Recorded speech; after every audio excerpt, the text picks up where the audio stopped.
नमस्कार, मैं हूं आचार्य सतीश अवस्थी और आपका बहुत स्वागत करता हूं लव विद एस्ट्रोलॉजी में। लव विद एस्ट्रोलॉजी तुम्हारे जीवन को सजा के, संवार के, सुव्यवस्थित करके तुम्हारे जीवन में प्यार भरने का एक साधन है। लव विद एस्ट्रोलॉजी में शादी के पहले, शादी के बाद की हर समस्या का सीधा समाधान किया जाता है। लव विद एस्ट्रोलॉजी में हम पिछले 20 सालों से लगातार निरंतर लाखों लोगों को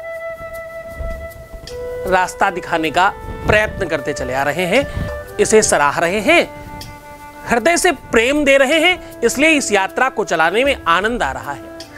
आज मैं कह रहा हूं कि यहां निरंतरता में वेद, पुराण, गीता, शास्त्र, उपनिषद, इनका सार आपके सामने परोसा जाता है। आपको हर दिन एक नई व्यवस्था से रूबरू कराया जाता है। आपके जीवन में प्यार से संबंधित किसी भी प्रकार की दिक्कत, वो चाहे तुम्हारे रिलेशनशिप की हो, तुम्हारे पारिवारिक लाइफ की हो, तुम्हारे दाम्पतिक लाइफ की हो, तुम्हारी निजी लाइफ की बात हो, देखो इसके बगैर जीवन नहीं चलता। हम सबका निर्माण इसी व्यवस्था के आगाज पर हुआ है। गहरी बात कर रहा हूं, समझने की कोशिश करना। जिस भी व्यवस्था से पूरा का पूरा संपूर्ण विश्व का निर्माण किया जा रहा है, मैं उस व्यवस्था की बात कर रहा हूं। जिसे तुम विवाह कहते हो, जिसे तुम शादी कहते हो, शादी के बाद संतानोत्पत्ति कहते हो, क्योंकि आहार निद्रा भयसन तत्तम सामान्य मेतत् पशुभिर निरानाम क्या नाम हितेशाम अधिकम वशिष्ठम ज्ञाने नहीं ना पशुभिर समाना। वो सब चीजें समानतः पशुओं में भी पाई जाती है। हम और आप जिस व्यवस्था से इस पृथ्वी पर आए और जीवन जी पा रहे हैं, जिस व्यवस्था के आगाज पर इन सारी की सारी चीजों को हम लोग समझ पा रहे हैं, उस व्यवस्था का नाम विवाह है। विवाह एक जीवन का ऐसा इवेंट है जिस इवेंट के बगैर जीवन नहीं चलता। मैं उस इवेंट की बात कर रहा हूं जो विश्व का सबसे महत्वपूर्ण इवेंट है। इससे बड़ा इवेंट बना ही नहीं, इससे बड़ा इवेंट नहीं बना, इससे बड़ा कुछ व्यवस्था बनी ही नहीं आज तक। वो व्यक्ति अधूरा होता है जिसका विवाह नहीं होता, चाहे वो स्त्री हो, पुरुष हो, लड़का हो, लड़की हो, कोई भी होने दो, वो अधूरा है जब तक उसका विवाह नहीं होता। विवाह हो जाने के बाद वो पूर्ण हो जाता है। और अगर वो पूर्णता के बाद भी अपूर्णता बनी रहे तो क्या किया जाए? अगर पूर्णता के बाद भी सारी की सारी व्यवस्थाएं आपके सामने खड़ी हो तो क्या किया जाए?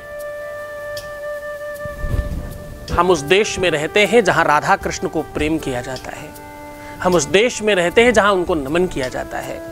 हम उस देश में रहते हैं जहां पर 99% फिल्में प्रेम पर बनती हैं। हम उस देश में रहते हैं जहां 99 नहीं 100% वो गाने हिट होते हैं जिसमें प्रेम की बात होती है। नहीं जानती क्या? हेलो कौन, हेलो कौन, जितने भी गाने होंगे जिनको तुमने बहुत पसंद किया होगा, उनमें सब में कूट कर प्रेम भरा होगा और तुम सबके सामने खूब सुनते हो। शादियों में, विवाहों में, फंक्शनों में वो गाने टूट कर बजते हैं जिनमें प्रेम खूब सराबोर होता है, पर उसी प्रेम पर बात करने वाला कोई भी नहीं। यह सब्जेक्ट इतना अछूता क्यों? क्यों इसको हे दृष्टि से देखा जाता है? मैंने पिछले 20 साल पहले इसका आगाज किया। मैंने देखा कि रामकृष्ण की कथाएं करने वाले बहुत लोग हैं, भगवान के बारे में, भवानी शंकर के बारे में बताने वाले भरे पड़े हैं लोग। भगवान कृष्ण प्रेम के आइकन है ये बताने में 1 मिनट नहीं लगता लोगों को, 1 सेकंड शर्म नहीं आती। पर इस बात में बहुत शर्म आती है कि कोई प्रेम पर बात कर रहा है। क्यों भाई, ऐसा क्यों? मैं खुलकर 20 सालों से निरंतर इस व्यवस्था को आगाज कर रहा हूं और एक नए अंदाज में आपके सामने प्रस्तुत कर रहा हूं। मैं कहता हूं कि तुमने अगर प्रेम किया है, तुम्हारा प्रेम अगर सच्चा है तो मैं तुम्हारे साथ हूं। मैं कहता हूं कि अगर तुम्हारे जीवन में किसी भी रूप में प्रेम है, वो चाहे शादी के पहले हो, चाहे शादी के बाद हो, चाहे तुम्हारे अपने जीवन साथी से प्रेम हो या तुम्हारा दिल किसी अनदर पर्सन के लिए धड़कता हो, ये कोई बैर नहीं, इसमें कोई दोष नहीं है। जिंदा रहना हर व्यक्ति का अधिकार है। जीवित रहना, सांसें लेना, प्राण शरीर में रखना हर किसी का अधिकार है, हमारा सबका भी है। इसको हम आपको खुला प्लेटफॉर्म दे रहे हैं। इतना ही नहीं, इस प्लेटफॉर्म पर हम पूरी तरीके से पुरजोर तरीके से आपका साथ दे रहे हैं, आपकी हर बात सीक्रेट रख करके। अभी कल मुझे किसी ने पूछा कि साहब आप इतने सालों से काम कर रहे हो, जिनका काम हो जाता है वो पलटकर आपकी तरफ देखते हैं क्या? तो मैंने कहा पता नहीं, मतलब मैंने कभी खुद ही पलट के नहीं देखा पीछे कि कोई आ रहा है या नहीं। हमने कभी पलट कर नहीं देखा कि कौन मेरे बारे में अच्छा कह रहा है, कौन बुरा कह रहा है। हम तो चलते चले गए। वृक्ष कब पूछता है किसी से कि तुम्हें फल मीठे लगे या खट्टे? नदी कब पूछती है कि मेरा जल तुम्हें मीठा लगा या तीखा? कब कोई संत पूछता है कि तुम्हें मेरी वाणी अच्छी लगी कि नहीं? मैं तो सीधी बात कह रहा हूं कि राम नाम के हीरे मोती मैं बिखराऊं गली गली, ले ले रे कोई राम का प्यारा आवाज लगाऊं गली गली। मैं तो वो कह रहा हूं कि मैं हर जगह कंकड़ पत्थरों में हीरे तराश कर आपके सामने रख रहा हूं। उन्हें पसंद करना नहीं पसंद करना तुम्हारी बात है। मैं पीछे देखता ही कहाँ हूं, मैं तो आगे देखना सिखाता हूं, मैं तो आगे बढ़ना सिखाता हूं। मैं वो चाहता ही नहीं, उस परंपरा को पूरी तरह से पुरजोर तरीके से, उस परंपरा का मैं विरोध करता हूं, ऐसे भी कह सकते हो आप। रामकृष्ण की बातें बताई जाए, इसमें कोई बुराई नहीं है। कथाएं सुनाई जाए, इसमें कोई अपवाद नहीं है। हमें यह बताया जाए कि भगवान रामकृष्ण कैसे जीते थे, इसमें कोई कदाचित संदेह नहीं, बहुत अच्छी बात है। पर हम उनके पग चिन्हों पर कैसे चल सके, इसके लिए कोई गुरु चाहिए जो हाथ पकड़ करके वहां तक लेकर के जाए और हमें उस रास्ते पर चलाना सिखा दे, हमें जीना सिखा दे, हमें मुस्कुराना सिखा दे, हमें बेहतर बनाना सिखा दे, हमारे जीवन में प्यार भर दे। ऐसा कोई चाहिए था ना, तो भैया हमने आगाज किया है। इस आगाज को तुम अंदाज बनाओ ना, तुम प्रारंभ करो ना इस व्यवस्था को अपनी तरीके से। तुम जीने लगे हो, तुम महकने लगे हो, तुम सुगंधित होने लगे हो, ये सुगंध के बयार तुम्हारे घर तक पहुंचने लगी है, ये प्रकाश तुम्हारे झरोखे से होकर के तुम्हारे घरौंदे के अंदर एक बेहतर तरीके से दस्तक दे रहा है। इस आगाज को अपने अंदाज में परिणित करना और खूब खुश रहने की कोशिश करना। आज मैं कह रहा हूं कि तुम्हारा प्यार हर हाल में मिल सकता है, आपको सिर्फ अदरक और मिर्च की आवश्यकता है। मैं कह रहा हूं कि अदरक और मिर्च एक साथ रख देने मात्र से आपके जीवन में प्यार बढ़ेगा और कटुता समाप्त हो जाएगी। दोनों की दोनों चीजें कड़वी हैं, दोनों की दोनों चीजें तीखी हैं, दोनों की दोनों चीजें औषधि हैं, दोनों की दोनों चीजें ब्लड पे काम करती हैं, दोनों की दोनों चीजें ऐसी हैं जो इसके बगैर किचन का काम नहीं चल सकता। दोनों की दोनों चीजें पाक शास्त्र में सर्वोपरि स्थान रखती हैं। दोनों की दोनों चीजें तंत्र में बहुत स्पेशल काम करती हैं, क्योंकि अदरक के कई रूप बढ़ते हैं। जब तुम सोंठ कहते हो तो वो अदरक ही है, जब तुम कच्ची सोंठ कहते हो वो भी अदरक है। एक्चुअली इसके कई एक रूप है। ऐसे मिर्च का भी हरा रूप है, सूखा रूप है, गीला रूप है, लाल रूप है। तो ये एक ऐसी औषधियां हैं कि दोनों की दोनों जो हर एक स्थिति में आपके काम आती हैं, कच्चे से लेके पकने तक। ये ऐसी औषधियां हैं जो आयुर्वेद में बड़ा स्थान रखती हैं। ये ऐसी औषधियां हैं जो जीवन में बहुत महत्वपूर्ण स्थान रखती हैं। ये ऐसी औषधियां हैं जो सीधा प्रेम में काम करती हैं। ये ऐसी औषधियां हैं जो नज़र दोष से बचाती हैं। आपने देखा होगा ना, लोग नींबू और मिर्च टांगते हैं। मिर्च ही क्यों भाई? मिर्च का बड़ा गहरा संबंध है तंत्र के साथ में। मिर्च का बहुत गहरा स्थान है तंत्र, मंत्र, पूजा पाठ, मंत्रज्ञों के साथ में। आप विश्वास मानिए कि साउथ में सबसे ज्यादा पूजा में अगर कोई चीज इस्तेमाल होती है तो वो क्या होती भाई? मिर्च होती है, पहली चीज। दूसरा, अदरक एक ऐसी वस्तु है, तंत्र का कोई भी हवन, थोड़ा गहराई से समझने की कोशिश करना। मैं उन शास्त्रों को, उन पुराणों को तुम्हारे सामने उलेट करके तुम्हारे सामने उड़ेल रहा हूं, जो तुम तक पहुंचने के लिए तुम्हें हो सकता है सालों का परिश्रम करना पड़ता, पर वो सहजता से तुम्हें मिल रहा है। ऐसा कोई तंत्र का हवन नहीं है जो अदरक के बगैर कंप्लीट किया जा सकता हो।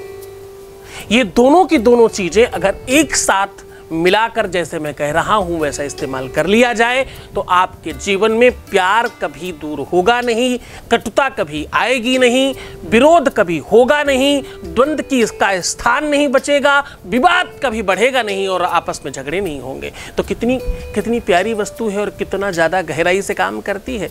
आप इस बात को केवल पूरी तरह से समझो और इस बात को पूरी तरह से उतारने की कोशिश करो। जैसे चला रहा हूं तुम बस चलते जाना, तुम्हें उस डगर पर लेकर के जा रहा हूं जहां सिर्फ और सिर्फ सुख मिलता है, दूसरा किसी भी चीज का स्थान नहीं है। आपके जीवन में प्रेम भरे, तुम जिसे चाहो वो तुम्हारा ही हो जाए, तुम्हारी आवश्यकताओं के हिसाब से तुम्हारा प्यार चलाया जाए, तुम्हारे जीवन में खूब कूट कर प्यार भर दिया जाए। इसके लिए ये अद्भुत टोटका आज आपके सामने लेकर हाजिर हूं। आज मैं कह रहा हूं कि अदरक और मिर्च तुम्हारे जीवन में प्यार भरेगी। आज मैं कह रहा हूं अदरक और मिर्च तुम्हारे जीवन से कटुता को समाप्त करेगी। आज मैं एक और महत्वपूर्ण बात इसमें ज्वाइंट कर रहा हूं कि अगर बीच में कोई भी व्यक्ति आ रहा है, किसी की कुदृष्टि लग रही है, नज़र लग रही है, तो वो पूरी तरह से समाप्त हो जाएगी। गहराई से समझने की कोशिश करना कि नज़र किसी पर भी लगती है। मैं 2-3 दिनों से आपसे कह रहा था ना कि थोड़ा बीमार हूँ, थोड़ा दिक्कत में हूँ, थोड़ा प्रॉब्लम है, मैं प्रॉमिस कर रहा हूँ जल्दी ही स्टूडियो में पहुँचूंगा। तो देखो आज आ गया मैं आपके लिए स्टूडियो, और इस बात को बड़ी पुरजोर तरीके से कह रहा हूँ कि भाई जिनको मैं बहुत उल्टा सीधा कहता रहता हूँ ना, वो लोग मुझे बहुत अच्छा तो नहीं समझते होंगे। जिनको मैं रोज अंट संट बोलता रहता हूँ आपके चक्कर में, वो लोग मुझे बहुत बेहतर तो नहीं समझते होंगे। उनकी नज़र, बहुत सारे लोगों ने मुझे मैसेज किया कि कहीं गुरुजी किसी तांत्रिक ने कुछ किया तो नहीं तुम पर। हो सकता है, संभावनाएं बढ़ सकती हैं इस बात की। कोशिश तो करते ही होंगे लोग, प्रयत्न तो करते ही होंगे वो लोग भी जिनकी दुकानें तुम लोगों ने बंद करा दी है मेरे चक्कर में। तो भाई सावधान रहो, हम हर हाल में तुम्हारे साथ हैं। और मैं एक ही इंसान से डरता हूं, केवल सिर्फ और सिर्फ एक इंसान से। किससे? तुमसे। बस मुझे सिर्फ परमात्मा के अलावा अगर किसी से डर है तो तुमसे डर है। मेरे अपने देखने वालों से, मेरे अपने बच्चों से मुझे डर है। तुमने ही तो बनाया है, तुम ही सब कुछ बनाने वाले हो। तुम ही राजा, रंग, फकीर सब तुम बनाते हो, नेता अभिनेता तुम बनाते हो। तुम ही तो हो जो सब कुछ क्रिएट करने वाले हो। दूसरा किसी से डर नहीं है मुझे। एक मेरे मालिक से मुझे डर है, दूसरा तुमसे डर है, बाकी किसी से कोई डर नहीं है। कोई कितना बड़ा भी तांत्रिक, मांत्रिक, यांत्रिक हो, कुछ फर्क नहीं पड़ता। क्यों फर्क नहीं पड़ता? चिकिजा को राखे साहिया, मार सके ना कोई, बाल न बहका करी सके, जो जग बेरी होए। बाल बांका, अरे भाई बहुत दूर तक जाने की कौन बात कह रहा है। ये शब्द तो ये कहता है कि भैया एक सिंगल बाल का बांका कोई नहीं कर सकता। और कौन नहीं कर सकता? जो जग बैरी हो, पूरा विश्व एक तरफ लग जाए तो भी। तो इतना तो विश्वास है मुझे मेरे इष्ट पर। पता नहीं लोग क्यों कहते हैं कि भगवान सुनता नहीं। मेरे लिए तो दूसरों के लिए भी सुन लेता है। मैं तो किसी के लिए कह दूं भाई इनको ये चीज दे दो तो भी हो जाती है। तो जो इतना दुलारा हो अपने इष्ट का, उसको तो क्या ही फर्क पड़ने वाला है। क्या ही होता है, सब तंत्र मंत्र जंत्र, कुछ नहीं होता। मजे करो, एंजॉय करो। तुम इस उपाय को खूब प्यार से करना, खूब ढंग से करना, खूब श्रद्धा और विश्वास से करना। तुम्हें पता है ना क्या चीज की जरूरत है? तुम्हें आवश्यकता होगी श्रद्धा और विश्वास की, गुरु आदेश की, गुरु के प्रति श्रद्धा और उसके चरणों में अनुराग की। आपको आवश्यकता होगी निरंतरता की, आपको आवश्यकता होगी पूरी की पूरी सहजता की। प्यार खींचता है, प्यार को खींचता है। क्या कह रहा हूं मैं? कह रहा हूं प्यार को खींचता है। तो तुम्हारे अंदर बो रहा हूं उस प्यार को। इसे खाद, पांस, पानी देते रहना ताकि ये खेती लहराती रहे। सीधा लेकर के चलता हूं आपको उपाय की ओर। उसके पहले एक वॉइस मैसेज ले लेते हैं। Voice message please. नमस्ते गुरुजी, हम लखनऊ से बोल रहे हैं। हमने आपके बहुत से उपाय किए हैं, लेकिन उसमें 1-2 बार में सफलता मिली है। पर आपका एक उपाय हमने अभी जल्दी देखा, जिसमें आपने दोनों हथेलियों में लेप लगाने के लिए कहा था कि रात भर लगा के छोड़ दें, और उसका रंग जितना अच्छा आएगा उतनी ही जल्दी सफलता मिलेगी, उतनी ही जल्दी कार्य होगा। हम आपका तो बात एक अलग है, आप तो बताते ही इतने अच्छे अच्छे उपाय, पर हमें खुद पे भी विश्वास नहीं हो रहा कि वो हमने जैसे किया, रात भर छोड़ दिया और पहले ही उपाय में उसमें सफलता मिली, मेरा हमारा काम हो गया। और इतनी ज़्यादा खुशी है हम गुरुजी की हम वॉइस मैसेज में भी नहीं बोल पा रहे हैं ज़्यादा, क्योंकि मतलब खुशी का ठिकाना ही नहीं है।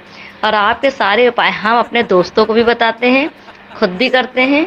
और गुरुजी आपका तो बहुत बहुत धन्यवाद। ऐसे ही आप हम सबकी सहायता करते रहिए और अपने जो भी आपके जो काम है उसमें आपको हमेशा सफलताएं प्राप्त हो। आप ऐसे ही खूब सबको अच्छी अच्छी बातें बताइए, सबको सुंदर रखिए। और एक बात बहुत अच्छी, आपका बात करने का ढंग बहुत अच्छा है और आपकी स्माइल भी बहुत अच्छी है।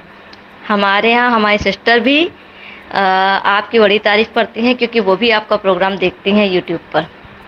थैंक यू सो मच गुरुजी, ऐसे ही मार्गदर्शन करते रहिए हम सबका। नमस्ते गुरुजी।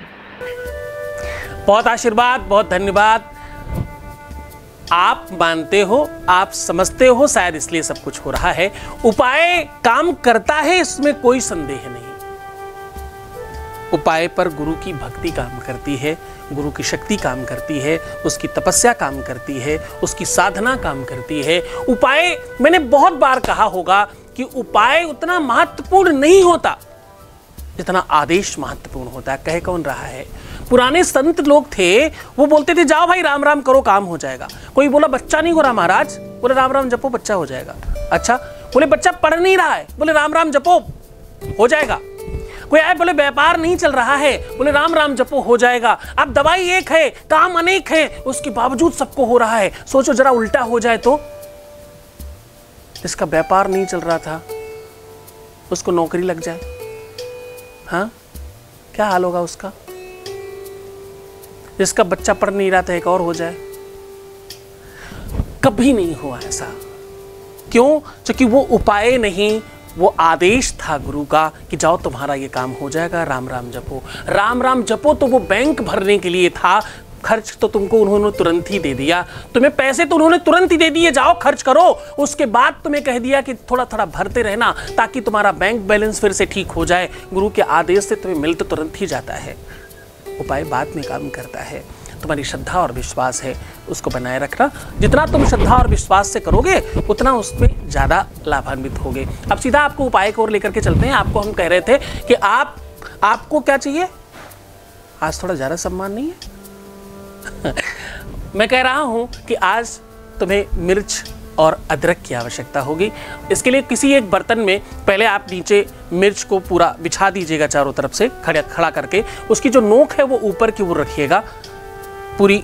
आप समझ रहे होंगे, जिधर से खाते हैं नोक उसकी, वो ऊपर की ओर रख करके पूरा चारों तरफ से बिछा दीजिए और बीच में अदरक रख दीजिए। अदरक रखने के बाद इसमें कोई भी अंगार अगर आपका कोयले का या कुछ भी मिलता है वो आप साइड से इस तरह रखिएगा कि अदरक और मिर्च दोनों में उसकी आंच बराबर बराबर लगे। कई एक टुकड़े भी कोयले के आप डाल सकते हो, पर उसके पहले आपको एक बात ध्यान रखनी है कि जब भी ये सब कुछ आप बिछा लें, अंगार जब आप डालें तो उसमें थोड़ा आवाज़ होगी, क्योंकि हरी मिर्च है और हरा अदरक भी है तो उसमें थोड़ी आवाज़ होगी। उसके पहले एक मंत्र आपको उसके साथ साथ बोलना, उस आवाज़ के साथ अपने मंत्र को प्रोनाउंसिएशन करना है। अपने मन में वो बात रखना जो तुम कंप्लीट करना चाहते हो।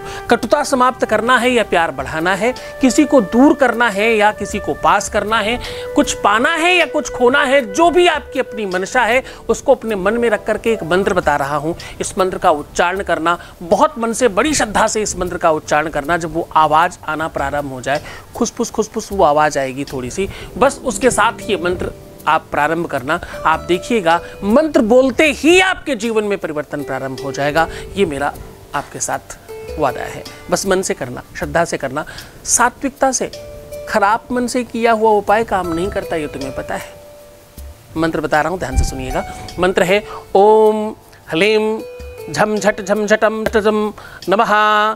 ये शब्दावली कहीं ना कहीं कई सारे मंत्रों को अपनी ओर खींचती है और इसमें एक ऐसा ऊर्जा क्रिएट होगी जो आपके जीवन में त्वरित लाभ पहुंचाती है। तंत्र का मंत्र है, थोड़ा आसानी से, तरीके से, श्रद्धा से, मन से करना। और ये जो मंत्र है ना, मैं नीचे लिख करके दे रहा हूं, बिल्कुल चिंता नहीं करना। खूब प्यार से इसको 2-3 बार रिपीट करना है। अक्षर 2-3 ही है, पर रिपीट जब आप 2-3 बार उसको करोगे तो वो एक नया साउंड क्रिएट होगा। उस साउंड को उस खुसफुस के साथ में मिक्स करने की कोशिश करना। बस आपका काम हो जाएगा। इसके बाद आपको कुछ नहीं सोचना। आप पूरे आनंद के साथ रहें, खूब सुव्यवस्थित रहें। ये कभी भी, किसी भी दिन, किसी भी समय, किसी भी तरीके से किया जा सकता है। बस ये सामग्री बाद में आप कहीं बाहर डाल दीजिएगा सुनसान जगह में, उसके बाद आपको कुछ नहीं करना। खूब खुश रहिए, खूब प्रसन्न रहिए, आनंदित रहिए, सुव्यवस्थित रहने की कोशिश करिए। आनंद आपके जीवन में भरे। मुस्कुराना, खूब पानी पीना, अपने आप को सुंदर बनाना। प्रीवियस लाइफ बिल्कुल मत बताना किसी को। अपनी बुराइयां करना बंद करो। जितना हो सके अपने बारे में अच्छा बोलो और खुश रहने की कोशिश करो। भगवान शिव तुम्हारे जीवन में खूब सारी प्रसन्नता भरे, खूब आनंदित करे, तुम्हारा हर काम कंप्लीट हो जाए, ऐसा आशीर्वाद है। ओम नमः शिवाय।